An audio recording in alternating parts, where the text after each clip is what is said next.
So this is part 3 of the Festool LR32 system, advanced techniques and tips and tricks.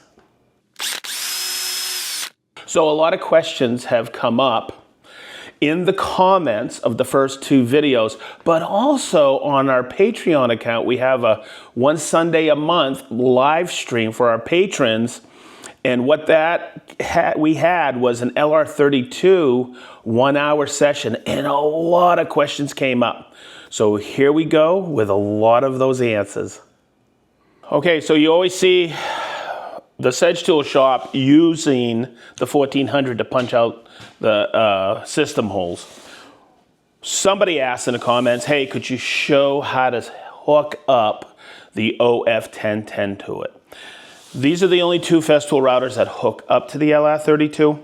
I showed you in the previous video the 2 screws and the 2 holes where you mount the OF1400. Well, right here are the 2 little tabs and holders for the 1010, and I'll show you how that goes on there now. So first we're going to put in the centering mandrel and loosen these knobs up. This little piece here mounts and holds it on top here of the base and right here. So it's pretty simple. You have the hole here, you have your centering mandrel. I just eke it in like this.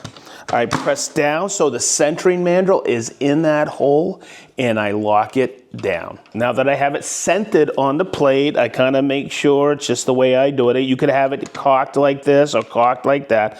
I just like to have it in a straight line, and then I just tighten both these knobs down.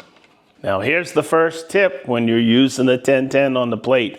Make sure that these knobs are cranked, because the phenolic base on the 1010 has a tendency to shift.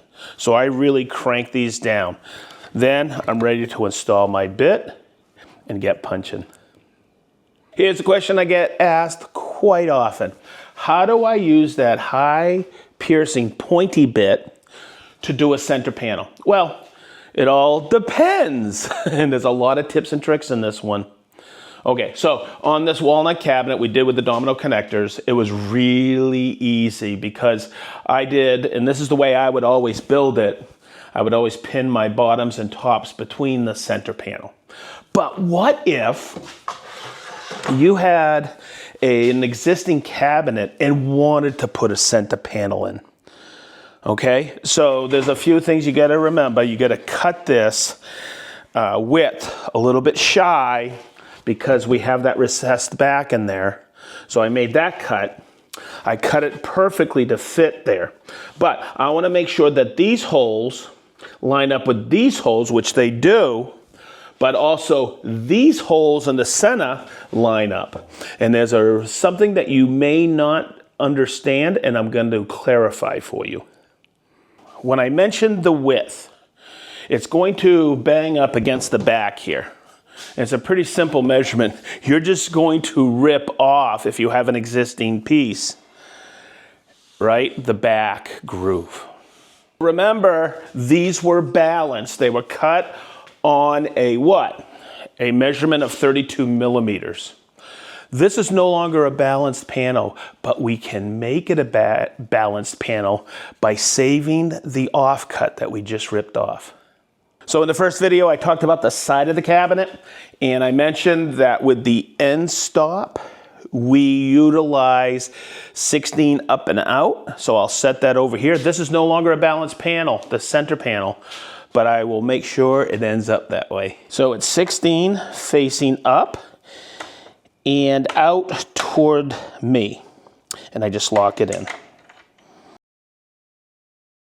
From the front edge to the first hole is 37 millimeters, and from the back of the back it's 37. This is an easy setup. I just set these parallel stops at 37 millimeter, just like this, and I'm good to go. But herein lies the confusion. Remember, I'm using 18 millimeter plywood Well, I ripped off the end. This is 18 millimeter plywood. I still want a balanced panel is what I'm getting at. So this piece here, 18 millimeters, becomes my new shim stock right here. So the second one, okay, I'll put in there, and it's absolutely perfect. But if you want to cut the center panel just slightly under, okay, to get it to fit in there before you tack it in, label your center panel and let that be your reference in case you got a little play. And I will reference this off the bottom, and I labeled this the bottom of my center panel. So to punch the sides of the cabinet, we didn't want to go all the way through. Therefore, we used the 5 millimeter flat boring bit. Well, I just installed the piercing bit. It's got a high shear angle, so when we pierce all the way through, because I don't want to go from either side, I'm going to go all the way through and set my depth accordingly. And that way there, when it goes to the other side, we'll have little or no tear out. So I got to compensate to get the same set of shelf pin holes. And it's pretty easy. If we set this at 16 up and out, it's halfway in between here. If you remember on the first video, I have to measure from there because I get that 18 millimeter shim stock in there. So I'll measure from the center and find my center line. It's 384, and I'll go 1, 2, 3 below the center line, and 1, 2, 3 above the center line. And that measurement is exactly in the center for the center panel. Hopefully this makes sense. You just have to always remember you're compensating for that 18 millimeter shim stock, which compensates for the top and bottom so it fits in there snug. It's simple to set depth. Once again, I bring that high piercing bit down, okay, and now it's at 0. I'm going to release my depth stop rod, pull it up, take a piece of 18 millimeter plywood, put it in there, okay, and then what I'm going to do, because I want to go all the way through, I'll lift it up ever so slightly so I go all the way through. And the only thing we got to do now is punch them through.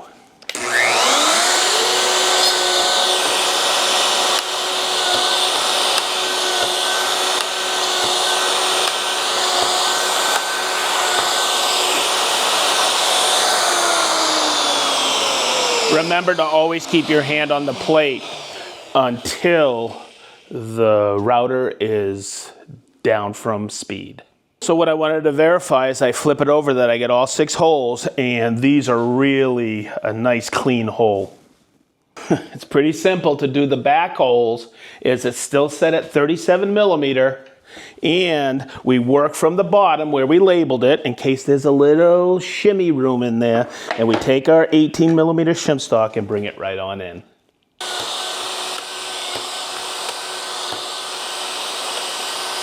So I haven't pinned in the center panel, but I wanted to do a quick check to make sure I got all my measurements right. And I just cut a quick piece of plywood. I got my shelf pins in the bottom holes, and I'm just going to slide this in, and it comes out perfectly in line and level. So there you go, punching the center panel. Okay, in the middle of this video, you're going to think this is funny, but you know all the pencil marks I've been making on the rails? Clean them off. Okay, because then you'll get confused when you go on to your next project. Don't leave them on there.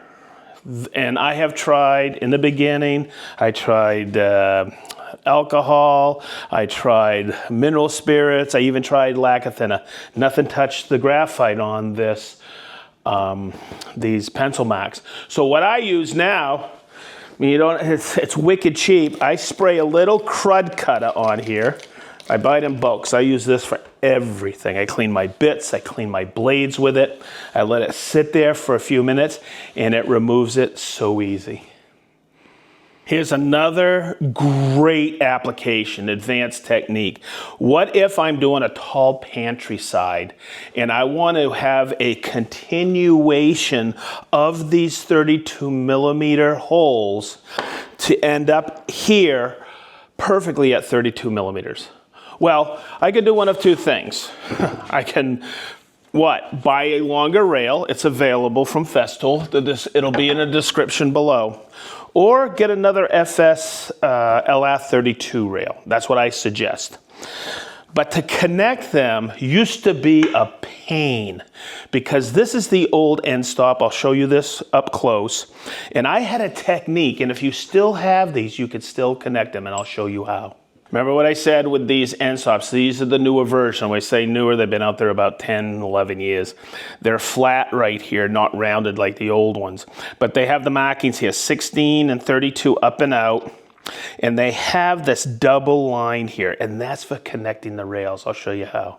We need to make sure there's a continuation from this last hole to the beginning of the new hole, exactly at 32 millimeters. And it's pretty simple. We got to create a gap in here.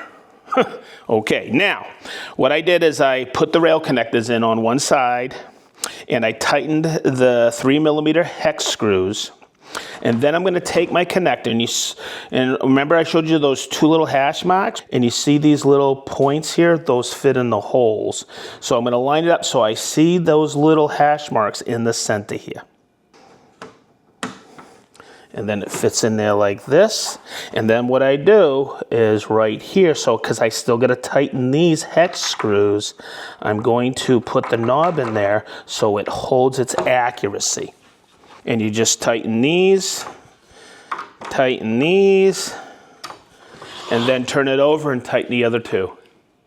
And just to remember, you got to take off this knob after you tighten the 4 remaining hex screws on your connectors, your rail connectors, and now you have a perfect measurement from here to here at 32 millimeters. So a long, long time ago, the LR32 system came with these end stops, and they were rounded on the ends. They worked great. The only thing I needed them for was 16 and 32 up and out. So I needed to do large bookcase panels one time, and I had no way of doing the continuation of the 32 millimeter holes. But what I did is I carefully laid it out in measurements, and I found out that the gap between the rails is 8 millimeters.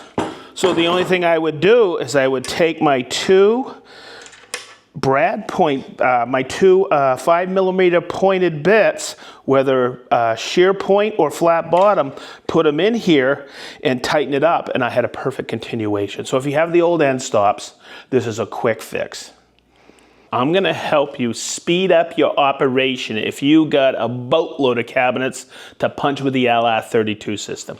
These are the clamps, the screw clamps that come with the LR32. I'm gonna suggest you buy this and this. They come in a package. It's the FS Rapid Clamp. And I'm gonna show you how to set this up and speed up your operation. So I usually put this stationary piece here, that stop there. I'll show you how to set that up in a minute. And this piece is basically a trigger clamp that you actuate here with the trigger, and to reset it, you just press this piece here. Let's set this up first. There's a T-nut and there's a lever which tightens it. So I'm going to take it, loosen it, and slide it on. So what I like to do, once it gets into the bottom of that track, I take a square and I bring it right up to it like that, and I lock it in. So with this one, I make sure it's completely reset. I bring it up, but I don't want to put it exactly even because I want to have that room to tighten it up. So I put it and I leave it just a little bit of space, and I lock it back, and I'm ready to go. So the nice thing is once I have my end stop secure and my parallel stops, I just go like this and I'm locked in.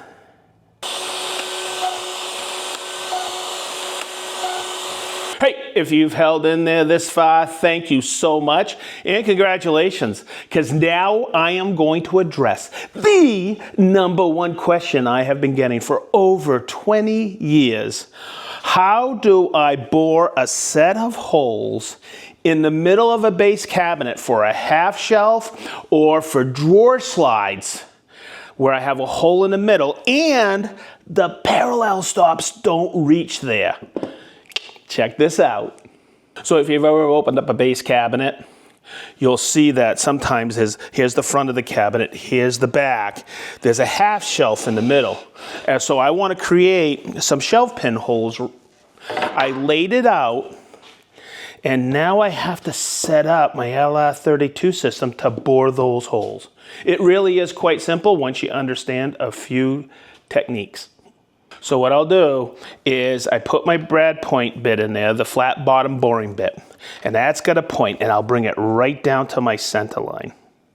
So as you can see, I set it up on the center line, but I take it a step further. I do it from the top to make sure that that is not angled, and I'll verify it's good there, and I'll take it down here to the bottom, and I'll do it, and that just needs to move over just a hair. And I'll verify. And it takes a couple of seconds, but once it's set up, you're good to go. So I'm good there. I'll verify it back up here, and I'm ready to lock it in. Well, I found the center line. So to set these up, who cares, right? I just need to take this pin and put it toward the back. So I take it and put it now on the outside rib and move my point here to the back, and I do it with the other one as well. It's super simple setup, and now I can punch that line of center holes. So the only thing we need to do is punch the holes.